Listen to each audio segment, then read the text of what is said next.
Hey, I'm David the Good for Prepper Advantage.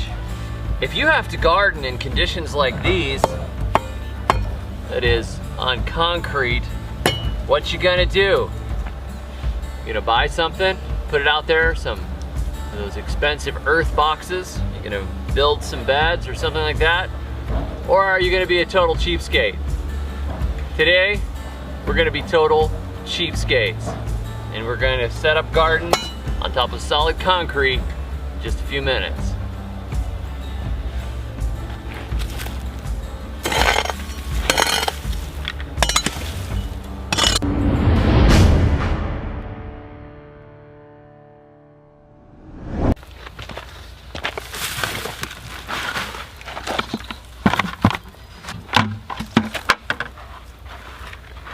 A few days ago, I dropped this tire here on this concrete slab. This is a low profile tire, so it has lots of growing space.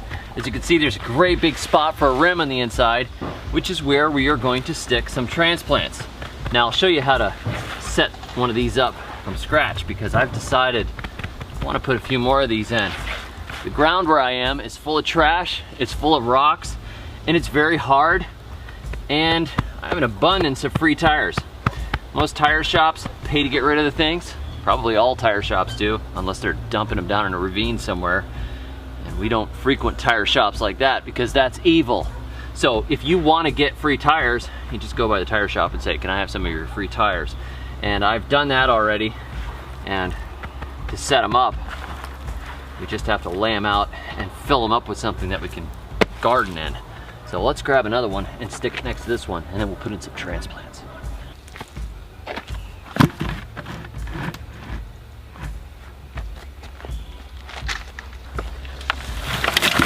I don't like to use a ton of soil, so I'm always taking rough material. In this case, it's leaves and coconuts. I'm jamming them in the bottom of all my container gardens. That way I don't have to fill with so much soil, and eventually this stuff breaks down into soil. It's sort of slow motion composting. Now obviously most of you guys are not going to have access to coconut husks, but if you've got some wood, rotten logs, sticks, that kind of stuff around, you can just crush it in there. You can even take paper shreds, old, take your old phone book or whatever and put it in the bottom. The idea is you're taking up space that otherwise you would have to buy dirt or carry dirt to fill up, and you're also composting in place. And if any of you guys have heard of the term hugelkultur, where they bury logs in the ground and cover it with soil, and then it rots and it makes this sink of moisture in the center, that's basically what I'm doing here. I just like to kind of make a little moisture sink, and I don't want to haul so much dirt, so I just haul a bunch of this kind of stuff instead and fill it in. If I was doing root crops, I would not do this, but here I'm going to plant some eggplants or tomatoes or something, so it doesn't matter if we've got stuff in there that's going to be lumpy at the bottom. The top, the roots will find their ways around, but if you had a root crop and it was growing down in there, it would get all tangled up and probably wouldn't grow all that well. So I do this if I'm doing salad beds and that kind of thing. I don't do it if I'm planting root crops or potatoes or whatever else. Let's jam some more stuff in here. This tree here is sort of in my way and it's shading the area, so I'm going to use that and fill in the bottom. This is all optional. I am a compost maniac, and I'm always looking for a way I can turn things into compost and recycle it and feed my plants. So if I see weeds, I'm going to chop the weeds down and throw them into my gardens and my compost, or stuff them in the bottom of a container garden or whatever else. If I see coconut husks and rotten wood or whatever, I'm going to find a way to incorporate it. It's not important that you do this. If you just want to throw a tire on the ground and fill it full of soil, that's fine. It doesn't hurt anything. What you don't want though is you don't want real thick or heavy soil inside of the tire gardens. I made a mistake once. I lived in Tennessee and I had hard ground and I was enamored with the idea of tire gardening. So I ordered a load of what was supposed to be like silt from a river, you know, good river soil advertised as. And I got it, and I filled all these tire gardens with the stuff and wet it down, and it turned into just hard packed clay. It was not at all good. It didn't breathe in there. It was basically like I made little pancake molds full of hard stuff. It was not a good deal. And I learned my lesson. You want looser stuff. There's a reason they put potting soil in containers. You want it to breathe a little bit. So anyhow, I've got a little bit of greens and I've got a little bit of browns, which means I have some nitrogen and I have some carbon. Again, it's not important. Just stuff some organic matter in the bottom to fill in, and we're gonna just stick some soil on top of it. This slab here just sat, and over time leaves fell and rotted on top of it. This is an abandoned slab in front of an abandoned house here. And so stuff just sat and rotted on top of this slab for a long time. Anybody tells you that composting is a pain in the neck, they're wrong. It just takes time. So there's a big slab, all this organic matter fell, and it got chewed up. And so this that I'm gathering here is not just the hard clay soil of the ground. This is almost pure compost with some undigested stuff in it too, which is just natural. There's some leaves and sticks that haven't broken down.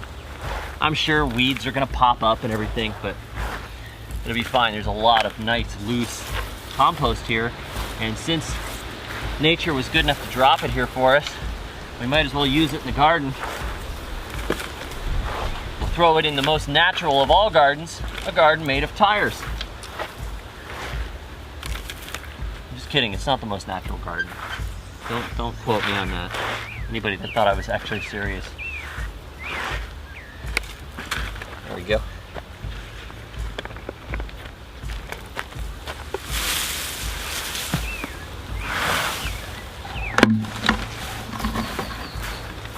Very dry. A little more.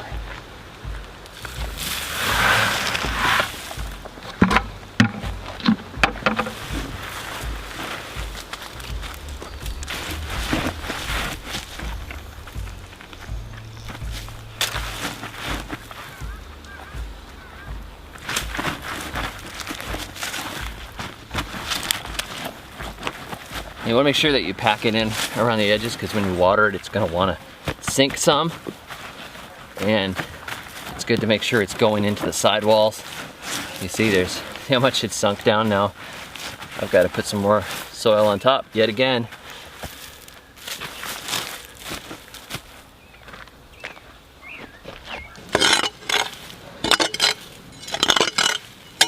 See how that stuff is almost pure compost? It's pretty amazing.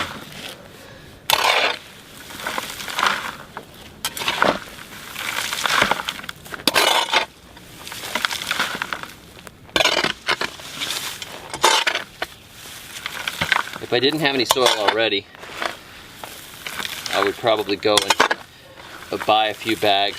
You don't want to buy the cheapest potting soil necessarily, because it's often just like wood chips and sand. But if you're doing a big bit of gardens, you can actually go to a landscape supply place and say, hey, I need potting soil. And a lot of them supply pretty decent potting soil for the nursery industry, and you can get yourself like a couple of cubic yards of it for not that much money. You might pay like 60 bucks or 100 bucks or something like that and get a nice big pile of soil. I used to do that all the time when I had a plant nursery. It's great to have a nice big pile of potting soil right there when you need it, because you never know. It's weird trash.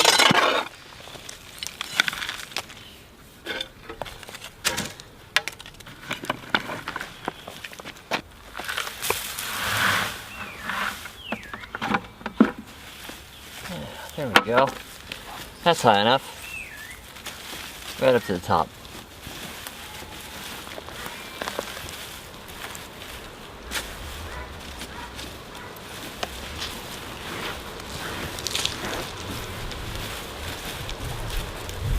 I need like a tiny rake, like a little Japanese garden. You know, I could just kind of come through here and make it look all perfect.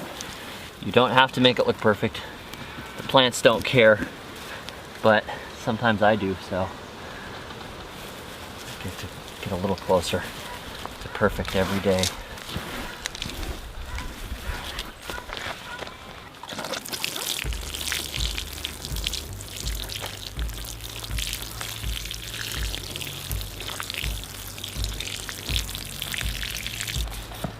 Stick a nice hot pepper right here. I am not riding out the apocalypse without some cayenne. You can use it in chili, and you can also use it as a defensive weapon. Here's a little salad plant. Stick right here. This is called Talinum fruticosum, or Suriname purslane. Some of you guys are probably familiar with purslane, which is an edible weed, sometimes grown deliberately as a green. This is a cousin of that plant that makes larger leaves. It's also called water leaf, Talinum fruticosum. I really like it. In the tropics, this grows better for us than some lettuces do, and you can just pick the leaves off and eat them. And it's gonna kind of overflow this way, the pepper's gonna get big this way, and I think we can stick one more thing over in this corner here. We'll just push our luck. How about a tomato fighting with a celosia? You don't get to see that every day. So there's a tomato right here, and there's a celosia right here, so I'll bend the tomato to the side, give it a little space. Celosia is a green. This is actually Celosia argentea, often grown as a ornamental flower, but it has a very good leaf when you cook it. It's a relative of spinach and amaranth, which is another important minor food plant. And so we've got this, we've got a tomato, we've got a pepper, and we've probably overloaded the tires. But that's okay, because we know that we can trust it when so much is riding on our tires. I'm just gonna stick an eggplant in the middle of this tire. Got my low profile eggplant here.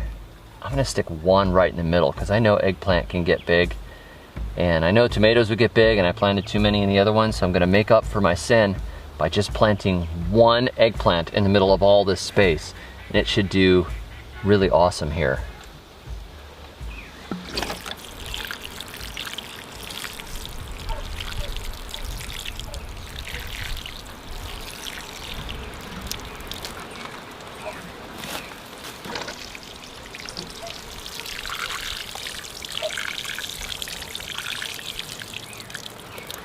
There are different types of tires that you can use.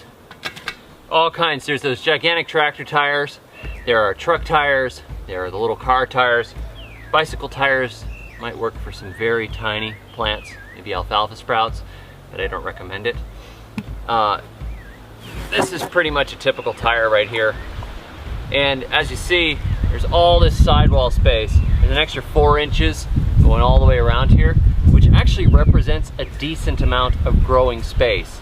So if you cut the side of it out when you do it instead and just leave it open, and you can see I just simply use a knife and cut it out. I use a utility blade, cut all the way around the edges of the tire, and I have also tried using a jigsaw, but I find that if you could start splitting it and pulling it apart and using a utility blade, it will split really quickly once you start working that seam and pulling it apart. And I don't bother with getting out a jigsaw anymore. Jigsaw was kind of slow comparatively. So if you cut that out, you can do that. Now, you've also probably seen, if you hang on Pinterest, you'll see where people turn tires inside out and they make them look like flowers. You know, they cut the zigzag in and then turn the tire inside out. But if you watch people actually turning tires inside out, it's really a pain in the neck. And so if you're just straight up gardening, there's no reason to do that. It just kind of looks cool. I mean, if you like that kind of thing. But I just cut the sidewall out. I'll leave the bottom sidewall for support. I'll cut the top one out. Now, if I'm gonna grow something that has deeper roots, I might take a tire and then stick another tire on top of it like that. And then you've got a ton of space going down on the inside. So if I was gonna grow some roots, you've probably seen where people start potatoes in the bottom of a tire, and the potato vines start to grow up a little bit, pack some more straw around it, then they grow up a little more, and they pack some more straw around it, and it gets higher and higher, and eventually you've got 4 tires high, and then you break it apart, and you're supposed to have a great big pile of potatoes. I've had some people tell me that that works. Other people tell me that it doesn't work. My wife tried it and the potatoes died, but you know, your mileage may vary. I'm sure there's somebody out there that's done a great job at it. But I would probably, if I was gonna grow potatoes, I would probably just stick 2 tires in, bury them in, hill them up a little bit, and then just let it go there. Maybe start them in the bottom tire and work them up to the second tire. But that actually gives you, you know, over 12 inches, probably about 14 inches of growing depth, which is good for pretty much any plants or vegetables. So you can just stack them like that. Now the last thing I want to say, on tires, I did a tire gardening demonstration about a year ago on my YouTube channel, and then I sent it to my newsletter, and somebody wrote me back and said, this is terrible, you should have looked up, you know, how toxic and dangerous tires are and all that kind of thing, and she like kind of chewed me out for it. And I said, well, you know, I'm sorry, I have heard that there's some danger with leaching, and there could be this or there could be that. So I looked it up, and I wrote an article on it. It was like a 900, I think it was called Are Tire Gardens Toxic? And so I wrote this article where I kind of considered the pros and cons of tire gardening. There are a lot of pros to it in that you can just set up a garden right away. Even if, okay, I'm gonna back up slightly. If you wanted to set up a garden right on your grass with tires, all you have to do is throw down a couple of pieces of cardboard, throw a tire on top of the cardboard, fill it full of dirt, and the cardboard will act like a weed block layer, kill the grass underneath, you have an instant garden. It's like, boom, done. So that's really great. It's convenient and it's free because all you have to do is go pick up your tires, and if you have really bad soil, you throw some tires on top of it, boom, you have an instant garden. Downside is that tires are trashy. They look trashy. When we left our house in Tennessee, we had a bunch of tires left over from our ill-fated tire garden project with the hard clay in it. And our pastor actually had to go and get a recycling facility for us. We were like totally overwhelmed trying to move, and so it was a pain in the neck. There's a bunch of tires left in the yard, and you have to pay for them if you want to dispose of them. You can't just necessarily take them back to the tire shop. They don't want it back. They really don't want it back. So that's a downside with tires. But as for the toxicity angle, it goes back and forth. There are some toxic things that are used in the manufacturing of tires and that are possibly contained in the tires, but from my reading, generally that is bound up and the tires are inert, in that the materials that are in them, tires don't break down easily at all. So that stuff doesn't come out very easily into your gardens. But there is a possibility that some material is leaking out. I had some people write and say that they had no problem with tires, that the entire world is toxic. There's always a little bit of chemicals in everything, and honestly, there's chemtrails up above, and there's you know, things getting sprayed in your neighbor's yard, and that it's probably more toxic to eat a hot dog. Well, it's just almost certainly true. But and then other people were saying, yeah, you know, I just don't want to put any more toxicity in my garden. So you can decide on it, you can look it up. There's some people absolutely freaking out on one side and other people saying it's totally fine. So as for me, it's convenient to use. I'm not particularly concerned. It's not something I really want to make a staple of my gardening. But in the situation where I am right now, where we're borrowing a lot and we've got this slab of concrete to garden on top of, I can put some vegetables in right away, and I'm gonna grow them organically, other than the fact that they're inside of a tire, growing in compost. They're growing with good additives, and I'm not gonna be spraying them with anything, so I'm not really all that worried about it. When I get my own property later on, I'm probably not gonna be doing tire gardening unless the ground is really hard, or there's some already a few tires sitting around that are just begging to be turned into eggplant planters. There you go. That's how to do tire gardens, and that's why you might want to, why you might not want to, but that is a really easy garden right there.